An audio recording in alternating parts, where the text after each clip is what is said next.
Adrian, welcome to the show. It's nice to meet you officially. Good to meet you too, sir. It's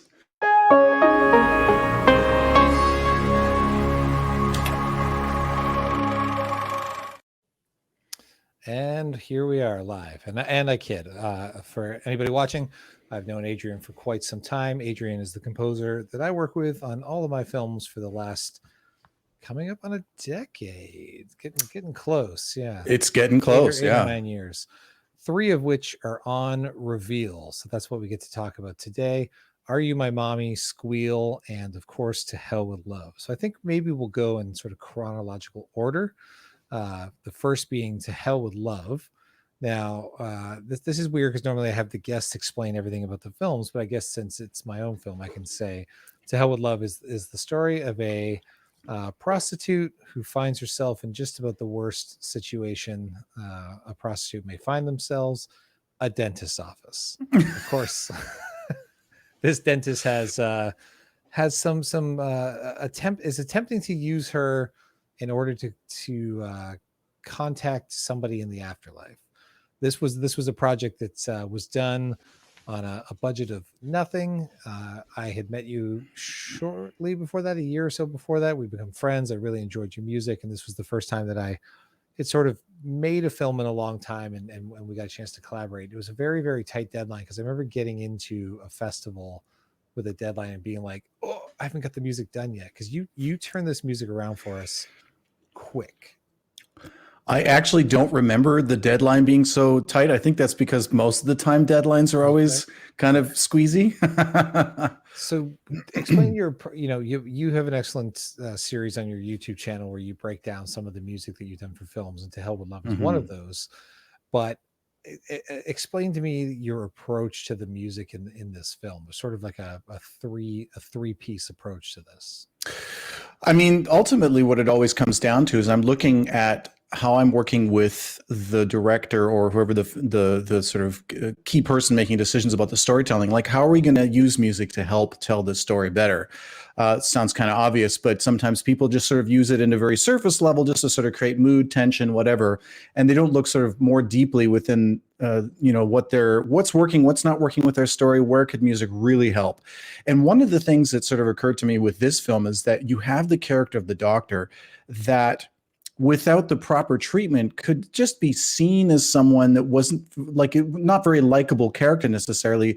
But one of the keys for this film, I felt, was that the audience really needed to connect it to the emotional and reasons why this doctor was doing what he was doing. So I felt that while obviously we have to establish a certain sort of setting and a mood about the whole film, that was kind of one of the keys for me, was finding that that emotional in. Why is the doctor doing that? Trying to connect with that, and then using the music to help tell that part of the story. I think that was sort of the main keys. You'd come up with this really cool idea of using anachronistic music, like music from a different time period. I think really old music, playing on the radio. And I think at one point you even thought that that might be the soundtrack on whole. And what we ended up doing was using really old Edison cylinder recordings. These are like one of the first recorded mediums that ever existed. And they have digital recordings that are now of those things that are now in the public domain. And this is stuff that was recorded, in the early part of the 1900s. Really old, scratchy, strange sounding, ethereal, ephemeral kind of music. And it just was a really cool thing when we started placing it in to play against the score. So it created lots of moments of dissonance and where it rubbed against what the score was doing. And then just, it kind of made everything feel a little off. Why is this on the radio? Who's watching this? Or who's listening to this program? And why would you be listening to this music? It also makes it a little, it's just creepy and unsettling that this generally kind of happy music from a different era is playing against what is happening on screen, and the way that it comes in and out, especially, I think, don't want to give away spoilers to people who haven't watched it yet, but as it comes in towards the end, it just completely sets the tone. And I haven't watched the movie in a while, but I believe it's also the end credits music. So it just continues into it, which keeps that vibe going. And I was chuckling off camera there when you said, I think it was your idea to use this score originally. And I just think how foolish us filmmakers that come to composers and our collaborators and say, like, what if we do this? And then you get to like pat us on the head and say, that's nice, but why don't you let me do my job and we'll come up with, we'll see what else there is to explore. Because if I try to think of that movie now with just, the sort of old-timey radio in it, it would have worked. But your music does so much to elevate what is happening, and that was really my first time working with a composer, like a proper film composer. I had used friends' songs in my movies before, but I had never had an original score written for something that I had done. I had used sort of canned music or available songs from bands that I'd worked with, and it's just an eye-opening experience of what music could be for a film, which obviously led us to work on features and things together. But if we talk about Are You My Mommy, again, I can do the setup. It is a action comedy about the treatment of women in the film industry, particularly ageism. And it is a 50-ish year old actress who is tired of not getting roles anymore and literally shoots her way into an action movie. It's this meta comedy between being in the movie and being on the set of the movie, as she's trying to convince this hero character that no, she is in fact the lead female, even though she's 20 years older than he expects and 20 pounds overweight and over the weight he expects, and all of these fun things. So that's take us through the process of doing the music for that one. A completely different approach there. I mean, the first thing I thought when I watched that film was, what a great concept, what a great story, and so well told. And it just keeps you guessing. One of the cool things about this, and it comes up quite often, I think, when you're approaching comedic work as a composer, is that it's oftentimes not the greatest idea to play the comedy directly and sort of make the funny moments more funny by making funny music. Again, I think it's about this idea of maximizing the opportunities. Like, what can you do that's not already there? We had a fantastic cast. We had a wonderful story. We had great acting. We had wonderful sets. The action was there. It was really compelling and fun to watch. So the question becomes, what is the music going to add to that?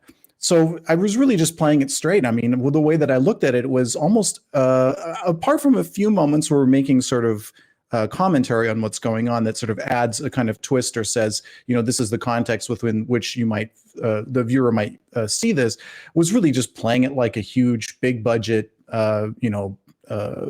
studio movie. So huge orchestra, big, bombastic kind of score that just sort of plays that action.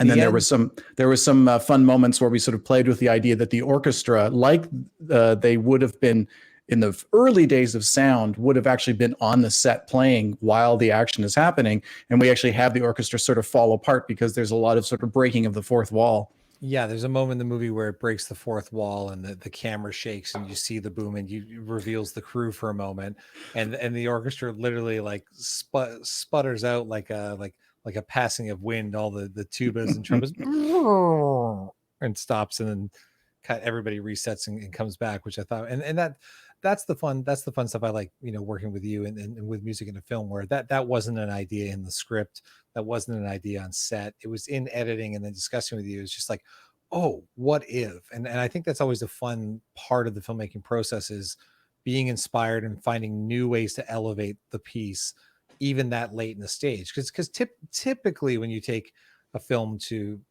a composer, the film is locked, the story is locked, now just like put the music in to do it. But it's not often that you get to have the music directly play into the style and the concept of the film and actually add something that could have never been imagined on paper, I suppose. Mm-hmm, mm-hmm. And you're right, I really, because the end cue of that again feels like it's straight out of like an Avengers movie or a big kind of Marvel blockbuster. I often say to people when they ask me what it's like to work with you, I say he's the composer that none of us indie musicians deserve, but he will elevate your film to the point that you have to rethink your own filmmaking, be like, I gotta up my game if this is going to be the music that goes with it, because the music's almost better than my damn film. But I mean that wholeheartedly, but it's true. Some of this music, when it comes back, I just think, man, the film is different and for the better because of your involvements. Oh, that's very kind. Thank you. My favorite thing in that film is there's a joke hidden in there that nobody that I know has actually got yet. There's a reference where the hero character says to this older woman, I've got it. You're Patricia Arquette. I get it. It's like Boyhood. You put on all this weight. I know it's you. And she says, how the hell could I be Patricia Arquette? And they have this moment of spark where he's like weirdly attracted to her and can't believe that that's happening because he's so used to always having these younger actresses as co-star. And as she's leaning in and there's this kiss moment, uh, the score changes to this like upbeat, almost tropical island thing, which is a direct reference to True Romance with Patricia Arquette, which is the Hans Zimmer. What is that sort of like steel drums and like what is the Marimba. Yeah, marimba? it's primarily marimba. Yeah. But that's my favorite joke in the movie, and I don't think anyone's gotten it. So I'm revealing it here. So anybody, if you watch Argue My Mommy on Reveal, like pay attention for it there. It's there now. You are both blessed and cursed with an encyclopedic, almost photographic memory of films and television shows. You can quote them. You know all the ins and outs. I mean, you're always impressing me with this knowledge that you have. So that's going to be hard for anyone to keep up with. Fair, yeah. And so I guess my in jokes are a little too inside sometimes. But there's got to be someone out there that's I'm waiting for the comment. I'm waiting for somebody to post on the Reveal fan page and say like, "Hey, is that music supposed to be Hans Zimmer's score from True Romance in 1993? Popular movie. Somebody's going to catch it." And then thirdly, on this slate of films that we share together on Reveal is Squeal, completely different. Go back into the To Hell with Love territory of a dark story. It was inspired by the writer Sandy Francis, who's in her 70s, which is amazing. She's also one of the stars of the film. Is kind of like a Me Too fantasy revenge movie of what if abused women just actually vigilante style, like Death Wish, all these great Kill Bill kind of things. What if they took it into their own hands to sort of put revenge, serious revenge with real consequences against these men that have long abused women, and definitely calls for a darker tone of music. So I think it's Hmm. for you because like that film, you know all three of these films you hadn't read the script. Like sometimes with the features you've read the script before you see a rough cut of the movie, but these ones I've generally we've had a conversation. I say, hey, this is the next thing I'm doing, get ready for it, but you don't really get a sense of the movie until you see the rough cut. So when you see Squeal for the first time, like what's the first impression and what sparks the idea of a path to take for the music? After the cringing is over, because of some of the horrible dastardly things that the women do to this guy. Well, it's interesting because even when I read scripts, and I think this is probably the case for a lot of people, you can start working on themes, you can work on ideas, but the tone of a film is so much dictated by the edit, by the coloring, by all of the visual stuff. I mean, film is a visual medium, and so much of what I'm inspired by is that tone, is that everything that creates it, the lighting, the way it's set up, of course, the acting, and all of the things that the actors bring to it as well. So for me, I think at that point, we were looking at sort of Gone Girl and other Trent Reznor stuff. It was sort of more dark, electronic. And again, it really felt to me, and this sort of goes to a feature film that we worked on, The Scare House, where the music is almost an element of like ideas about pain or ideas about the torture itself, or what's on screen. Like if you see a pair of pliers or you see tin snips, there's an idea of sharpness about that kind of ragged wound that thing would create. And I think a lot of the sounds that I'm creating have to do with that. They have to do with this idea of the feeling, the visceral kind of quality of the film. And then the other big thing in the film that was sort of a concept thing was this idea of literally taking times up and playing with the idea of a clock and time ticking down, which became used in a visual element where we're cutting to the women's faces and we see a very sort of intimate flash of them in this sort of darkened space. And just this idea of really amping up the tension on this idea that, if this was to go an apocalyptic, again, revenge thriller kind of way, it would not be a very fun time for those who are at the, end of that steel pointed weapon. No, not one bit. How do you explain to people what is the importance, what is the place of music in cinema, in film? What does music bring to a film?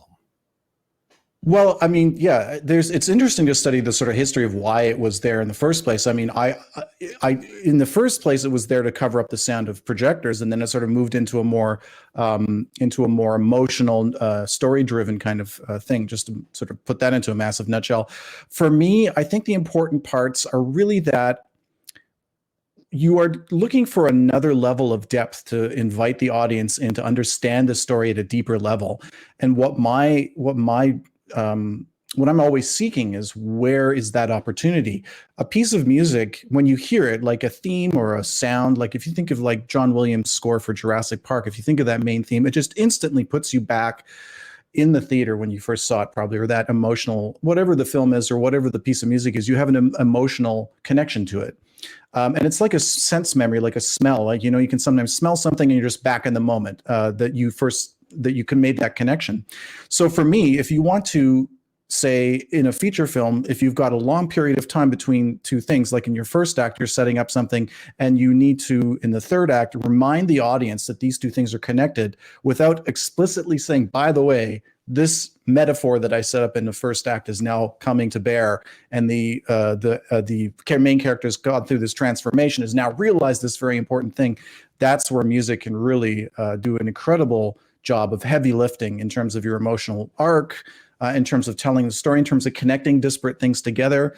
Going back to Hell with Love, the idea of doing the opposite of what Howard Shore did in Lord of the Rings, and instead of having many themes, you have one theme used in different contexts to connect different ideas together and to contrast ideas. So if you have one idea that's about darkness and hatred and the lowest part of human, humans, the darkest human side, and then you put it against something that's very tender and touching, like the doctor looking at a picture of his wife, then you have this dissonance, this contrast, and the audience is invited to sort of question what they're seeing, what it means. And it's not about telling them what to feel. It's about making them think about what they're seeing and how they feel about it. Better said than I ever could. I just say music makes me feel good when I watch a movie. It makes me feel sad.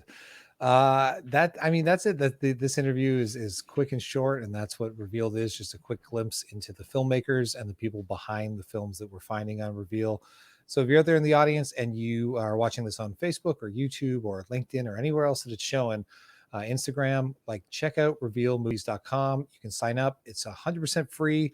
You don't need a credit card. It's just a wonderful place to catch all kinds of short films, features, documentaries, including the 3 films that Adrian has scored that I got to direct. So maybe get to know a little bit more about your host, and listen to some wonderful music and watch a film with a different light or context. Even if you've seen them already, go back and watch it and just kind of think on what Adrian said about how he put the music together for it. And those films are You My Mommy, To Hell with Love, and Squeal. So Adrian, thank you so much for joining us today. And I'm sure you'll be back on the show, because there will be lots more of my films on this platform. Well, fingers crossed, at least. I don't make all the decisions, but we'll see. Thanks for having me, man. It was tons of fun.